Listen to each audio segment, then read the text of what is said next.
Buenas tardes, buenas tardes. Me alegra pues poder conversar nuevamente en estos relatos históricos que hemos venido comentando y que ya hemos caminado bastante. Creo que hay unos 46 relatos, pasaremos al 47. Gracias por ustedes escucharme, tanto higuesteros como higuesteras, como personas interesadas con la historia, concretamente con la historia de Higueste. Pues vamos a seguir relatando sobre lo que el otro día ya habíamos empezado con el relato de Juan Gabriel Torres García.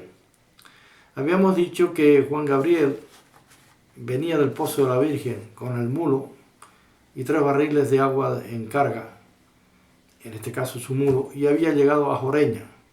También habíamos comentado de que se había encontrado con los 2 provinciales en la zona entre Chipás y Cruz Colorada, en la cual estaban observando, porque para aquel entonces, volviendo a enfatizar, España se encontraba en guerra y lo que buscaba era buscaba reclutamiento para engrosar su ejército, y los prófugos pues verdaderamente eran los que no se ajustaban o no se estaban de acuerdo en ir a los campos de batalla, y al ser prófugos estaban ocultos, no se dejaban ver, no se presentaban, y España pues los reconocía como prófugos o huidos de la ley, y Juan precisamente era uno de ellos, y le iban siguiendo. Cuando ya él había superado todos esos lugares que yo mencioné, todas esas calzadas, cuando había partido del Pozo, ya había llegado a Joreña, pero los provinciales a una distancia no corta, ni tampoco muy larga, le permitían que él continuara, porque querían atraparlo, y al atraparlo lo que querían pues evidentemente no hacer las cosas de una manera violenta, haciendo todo lo posible para que la población, en este caso, no se pues no se formara mucho revuelo, vaya, esa es la palabra. Así que cuando ya él había llegado a Joreña, ya los provinciales habían pasado por la cueva de Añaco, habían subido los revolcaderos, las calzadas, antes de llegar a los revolcaderos, y ya iban cerca, pero siempre a una distancia considerable, porque ellos pensaban, cuando este joven vaya a llegar a su casa, ya es cuando ya lo atrapamos, y como nosotros tenemos los mandos en la laguna y tenemos que usar este camino, pues una vez preso ya continuamos hacia la laguna por el famoso camino de la Candelaria. Pues bien, Juan continuó. Él sabía que le venían siguiendo y venía bastante nervioso, venía preocupado. Entonces su mulo continuó hacia arriba, de Ajoreña hacia arriba, por esas empinadas calzadas, pasando lo que todos conocemos, pues ya hoy está el asfalto, pero antes eran todos brillantes calzadas. Y los que tienen mi edad, y quizás menos de mi edad, se acuerdan de antes del asfaltado y cómo era todos los rincones y todo ese camino que estamos mencionando.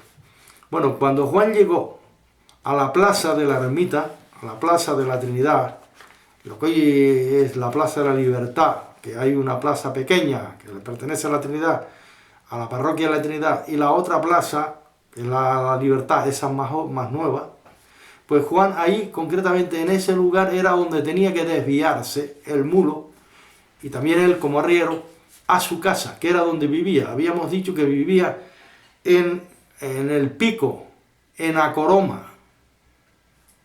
Bueno, pues una vez llegaron a ese lugar, el mulo, que conocía perfectamente a la perfección y por el animal movido por el instinto y conocía dónde estaba la casa, se desvió a la izquierda para subir e ir a la casa correspondiente, casa y cuadra, como era costumbre.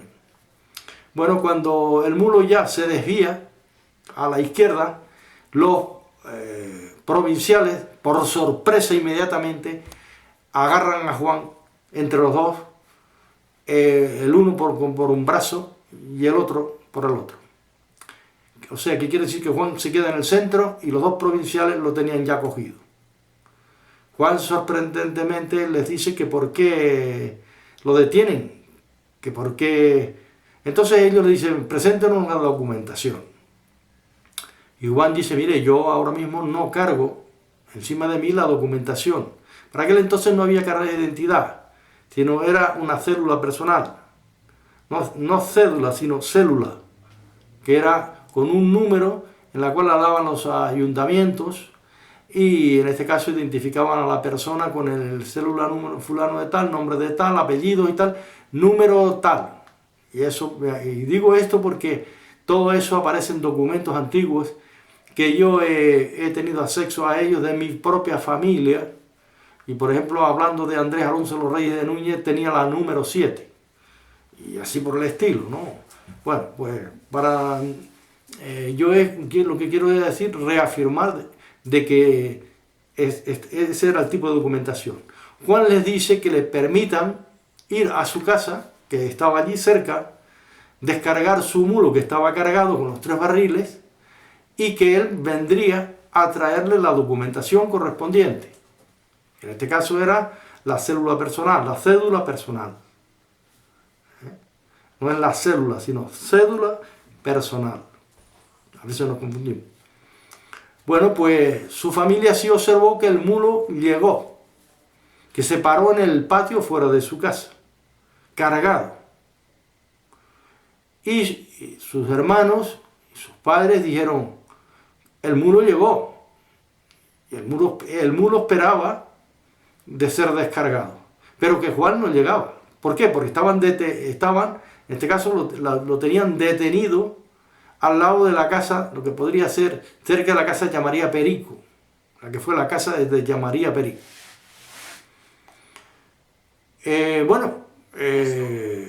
Ante tal forcejeo, los provinciales le dicen que no le permiten bajo ningún concepto de que vaya a buscar la documentación a su casa, que él tiene que acompañarles, porque él debe de ser un prófugo que en este caso tenía que estar en el ejército y que tiene que incorporarse inmediatamente según la orden del Ministerio de la Guerra, tenía que incorporarse a filas y que ellos cumplían con su deber. Después de Juan, pues claro, nervioso completamente, rogarles una vez más de ir a descargar su mulo y traerle la documentación, dice, no, usted ahora continúa con nosotros y va de usted detenido. Pues Juan en el centro de ellos, uno por cada banda, más estos individuos estaban uniformados, más tenían sus correspondientes carabinas o las armas reglamentarias de la época. Y entonces empiezan obligatoriamente, lo obligan a subir por la calzada hacia arriba, la calzada de la Sabina, el pie de la Sabina, y empiezan a subir hacia arriba. Imaginemos que ahora ya van caminando más o menos por donde llamamos la Estila, lo que fue la casa de Juan Bartolo. Siguieron hacia arriba por llamaría la Portada, y así sucesivamente, yo Pablo Padrón, y así sucesivamente.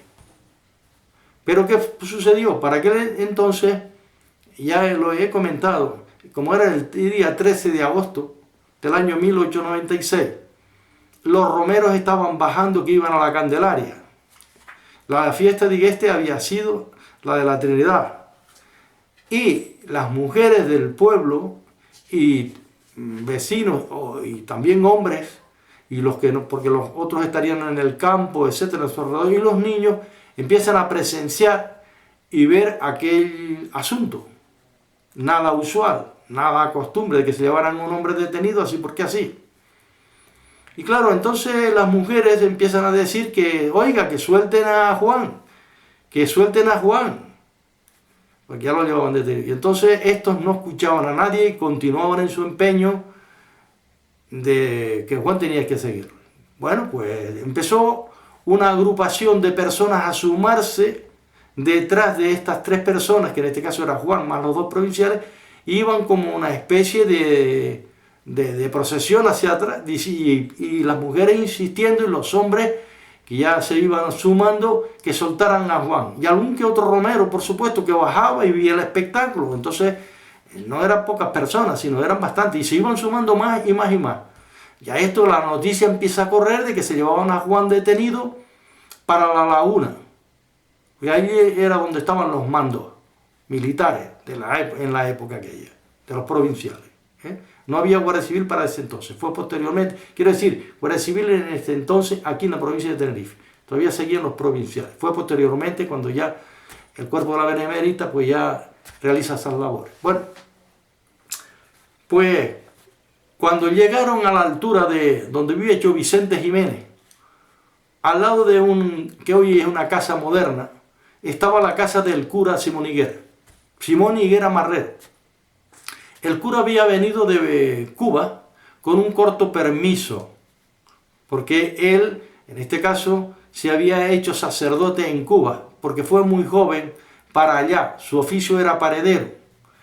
Y entonces unos misioneros, según cuenta nuestra historia, pasaron donde estaba realizando unos trabajos y iban predicando la palabra, la Biblia en este caso, ¿no? Y parece que Simón pues se interesó, les escuchó el mensaje, etc. Y le dijeron, vente con nosotros, Simón, y no te vas a arrepentir. Y parece que él no se lo pensó mucho, era soltero, no tenía responsabilidades de familia, etc. Y nada, le siguió. En la cual después, evidentemente, se lo mandaron a un seminario, se preparó aquel hombre a tal grado de que tuvo una formación y llegó a ser un sacerdote. Él estas labores las realizaba en Cuba, pero al venir con permiso después, mientras estuvo aquí, pues también realizó labores de pastoreo, dijéramos, y también a nivel religioso, a nivel de misa, y sirvió pero provisionalmente en algunas iglesias, etcétera, etcétera. Esto estamos hablando de cuando él viene con el corto permiso. Y repito que en esa casa moderna, ahí era donde estaba la casa del cura Simón Higuera Marrero.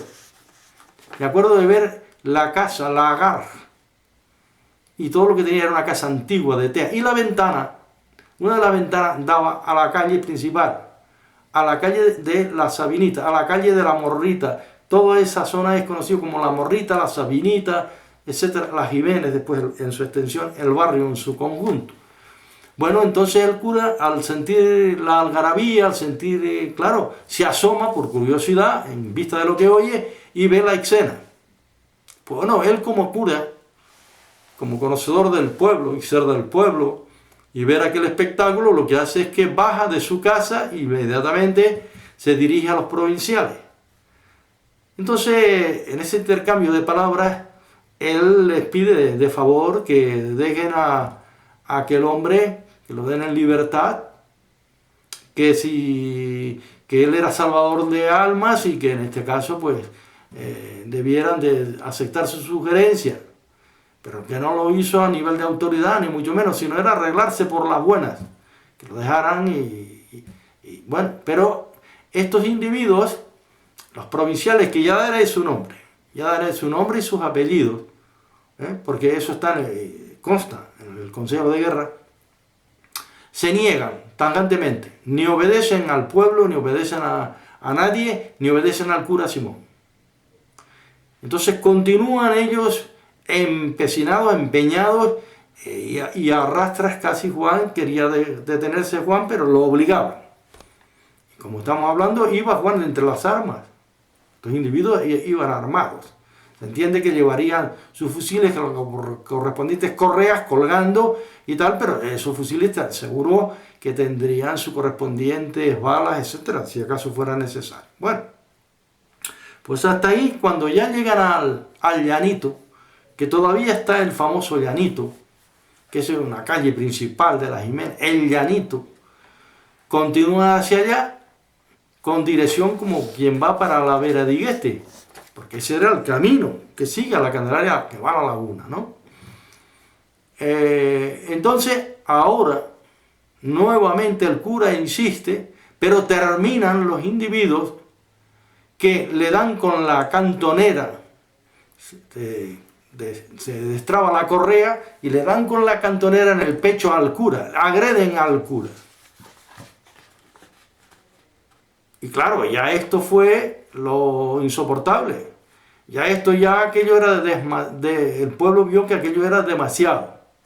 Bueno, después del cura haber recibido esos golpes, por la insistencia que hacía el cura en que lo dejaran en libertad, continuaron hacia adelante y llega, y la multitud era más y más y más, ya aquello ya era bastante gente, era un cúmulo de gente bastante. Y cuando llegan allí a la famosa casa de los Garabotes, donde estuvo el antiguo correo, allí había unos morros negros, que era el símbolo. Era un símbolo, decir morros negros era un punto de referencia. Aquellos eran morros, era que el caudal del barranco del Mocán, cuando en las crecidas y en la ribera, los bailaba como trompos. El agua, para que veamos el poder que tiene un dosel de agua, hizo así, puso aquellos morros que eran redondos, como puntos de referencia estaban donde hoy está el puente, allí en Las Jiménez, el puente, y donde debajo había una famosa cueva hoy tapiada que pertenecía al señor, creo que se llamaba Domingo el Chasnero, de Chasna era, que tenía, donde ponía los animales, etc. Bueno, pues continúan hacia arriba, y al llegar ahora a frente a la casa de Chausebia había otros morros negros. Y esos morros negros fuera por el rebosadero del barranco del Mocán, que los había puesto allí, pero eran unos enormes morros negros. Y cuando cito los morros negros era que era un punto de referencia. Esos morros negros hoy actualmente no están, porque las cosas han cambiado, dijéramos, etcétera, pero que esos eran los puntos de referencia. Y al lado de esos morros negros estaba un señor ya muy mayor llamado Chosantiago, y de mote el Palomero. La razón de que le decían el Palomero era porque él en su juventud tuvo una escopeta y era un hombre con una puntería y con tanta precisión, y era pues el más palomas que mataban en aquella época, palomas salvajes. Y por eso le decían Chosantiago el Palomero. Y Juan, entendiendo de la educación que había recibido y entendiendo que los mayores podían hacer algo, y que al escuchar la última palabra del hombre mayor, eso era, iba a misa, pues Chosantiago estaba allí, ya muy viejito, sentado, en unas piedritas, apoyado a uno de los morros negros, y entonces ve el espectáculo aquel, el viejito, claro, ya tenía mucha experiencia en la vida, había visto muchas cosas seguro. Y cuando los provinciales seguían, y la multitud continuaba, y el cura Higuera también detrás, dicen que, o dijo Juan Gabriel, dirigiéndose a Chosantiago, favorézcame Chosantiago.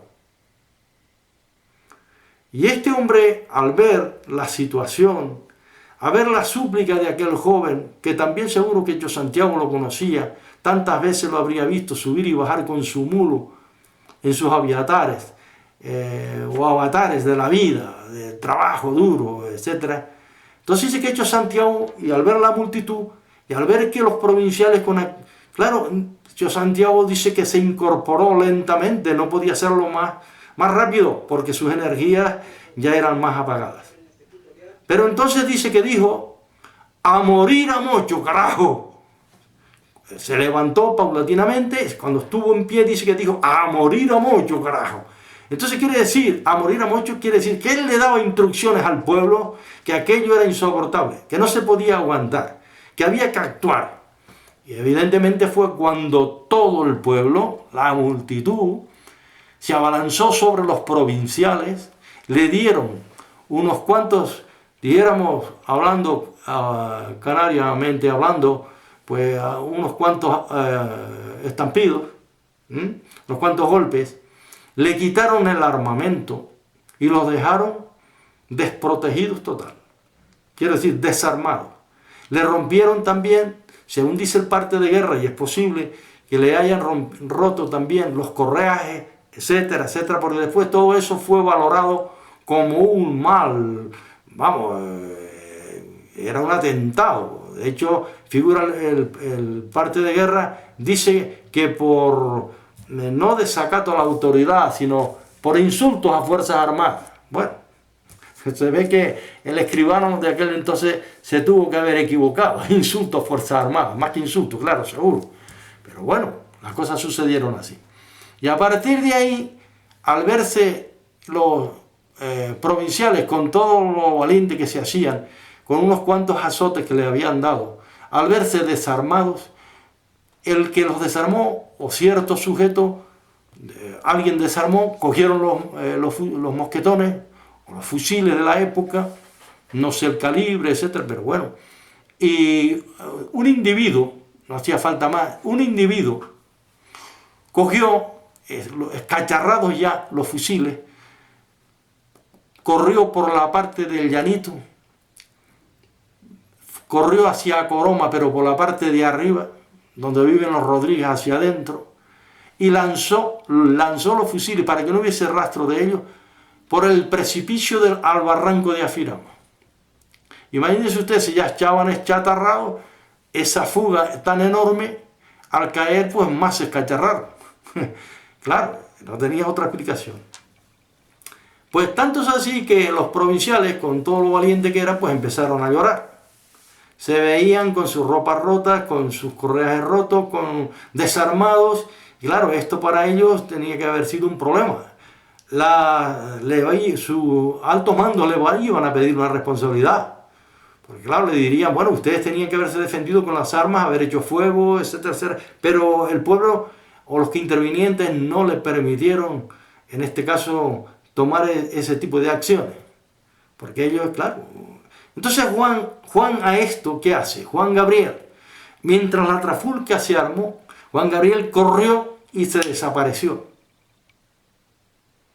Claro, Juan Gabriel no podía ir a la casa, porque él sabía que si iba a la casa, allí iba a ser buscado. Porque él se imaginaba después el mal peor, que aquello no iba a quedar así. Y que por culpa de él, claro, se originó el problema, no por culpa de él, sino la situación. Bien que tuviera la culpa.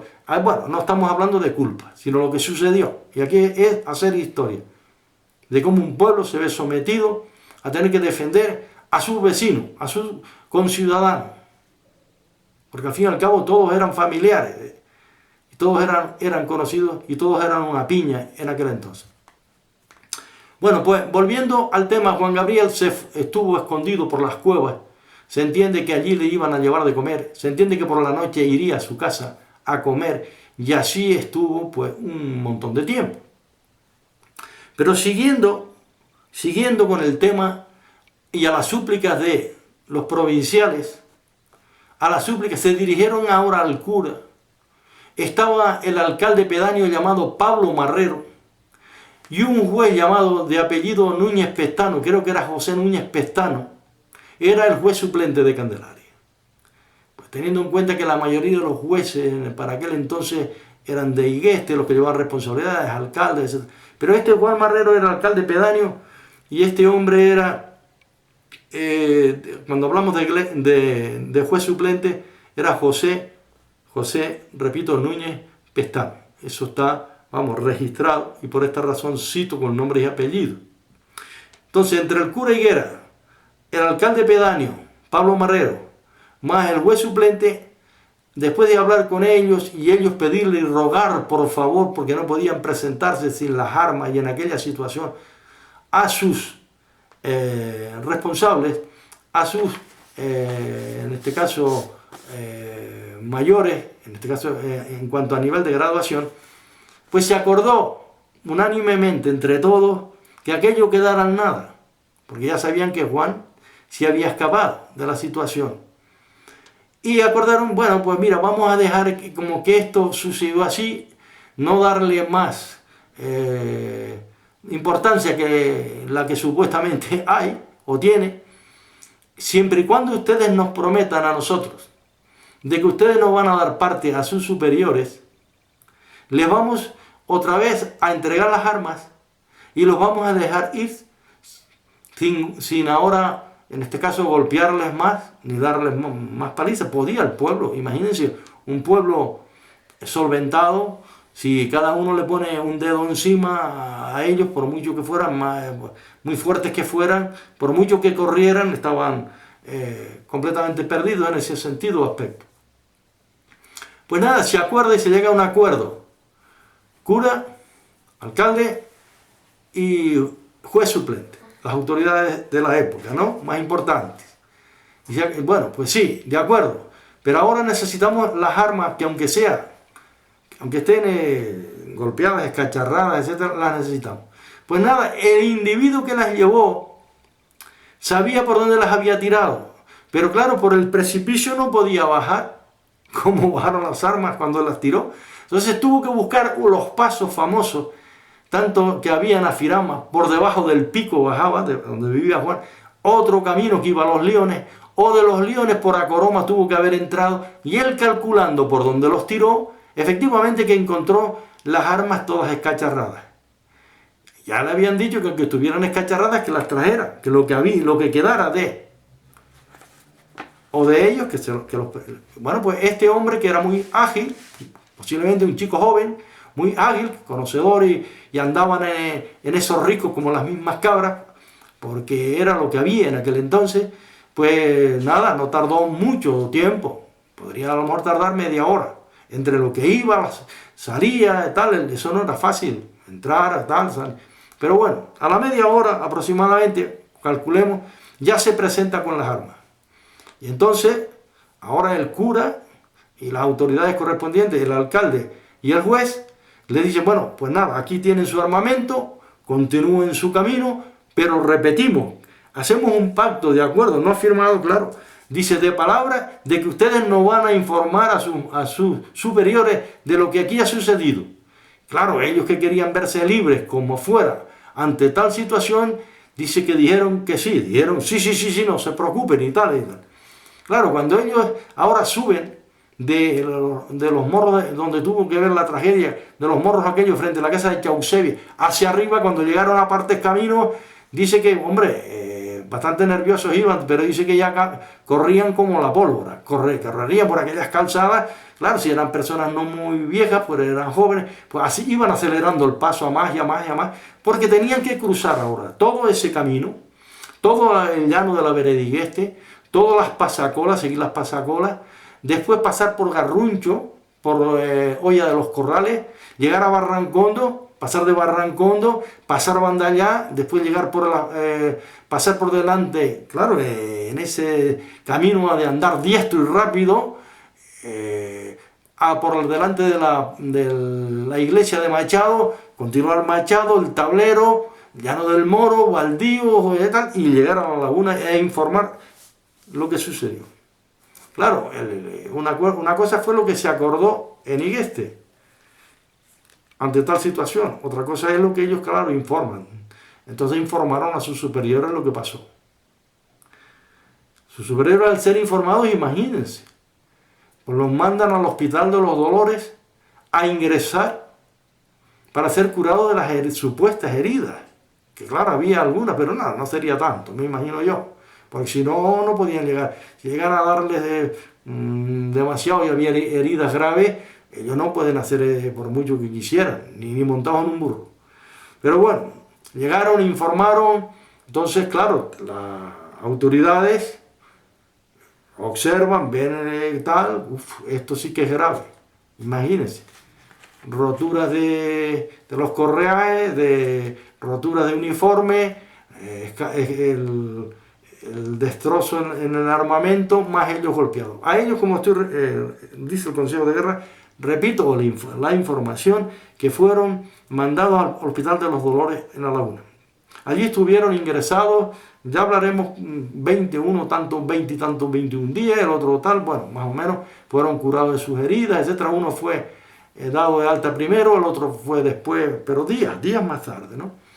Y claro, después todo eso en el Consejo de Guerra, pues se aprecian los daños al armamento, al correaje y tal. Todo eso era pedir responsabilidad al pueblo y a los implicados que tenían que pagar por lo que habían hecho. Pero claro, al ser ellos informados de este asunto, inmediatamente se pone en marcha 40 jinetes, 40 caballos. Al mando de esta expedición viene el montado al frente de esta expedición, y no dijera expedición, al frente de este ejército, un teniente, una graduación de teniente, y se llamaba Don Melchor Ponte, al mando y a marcha forzada, antes que oscureciera, o ya queriendo oscurecer, camino de la laguna por la Candelaria a Igueste, por la noche. Ya se acostumbraba a que aquella época, al no haber luz en la calle, no había luz en la calle, repito, no había los acondicionamientos de hoy, no había luz eléctrica doméstica en las calles, perdón, en las casas, había una vela, si acaso una vela, o un mechón, o una pequeña tea. Y ya la gente por lo regular acostumbraban a cenar y a acostarse muy temprano. Tanto la familia, los niños, todo el mundo. Y se acostumbraban. Pero claro, yo lo que me imagino es que no se hablaría de otra cosa. En aquel entonces no había medios noticieros, no había periódicos, no había corresponsales, en fin. Porque si es como hoy, toda la noticia se hace notar inmediatamente y rápido, ¿no? Pero bueno, entonces estos individuos, a marcha forzada, digo, llegaron cuando ya estaba la gente, el pueblo ya había, seguramente no hablaban, perdón, no se hablaba de otra cosa. Aquel día, seguramente aquella noche se acostarían un poco más tarde, en vista de lo sucedido, y cada uno contaba su versión y cómo fueron los hechos. Unos estaban presentes, los otros no. La gente trabajaba de sol a sol, pero bueno, de una manera u otra había sí una considerable cantidad de gente. Cuando el ejército llegó, cuando el ejército llega ya de noche, ¿qué hacen? Hacen un inspeccionamiento por aquellas calzadas, no había luz, no había tal, dice, pues aquí, alternativa, solución, invadir hogares, allanamientos, lo que hoy se llama allanamientos de morada.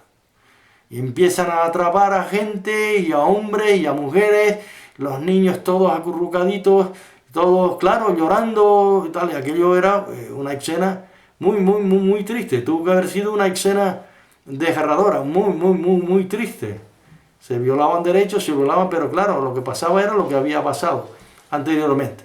Y el ejército, pues con esos poderes, en aquel entonces, pues claro, primero se pegaba y después se preguntaba.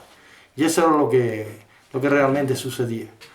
Bueno, pues, en vista de que llegan a esa noche, vamos, después de haber hecho este relato, y vamos a seguir hablando, porque, y a explicar cómo es que, una vez presentes, qué es lo que está sucediendo, qué es lo que está pasando, y evidentemente vamos a ver lo que sucedió. Y esto lo vamos a ver en el próximo relato. Por eso estén atentos al próximo relato, porque vamos a ir explicando detenidamente lo que esa noche pasó y cuántas personas llevan detenidas y qué es lo que van haciendo. Pues nada, que ustedes pasen unas buenas tardes, queridos amigos. Seguiremos hablando sobre este tema tan importante y tan estremecedor. Muchas gracias.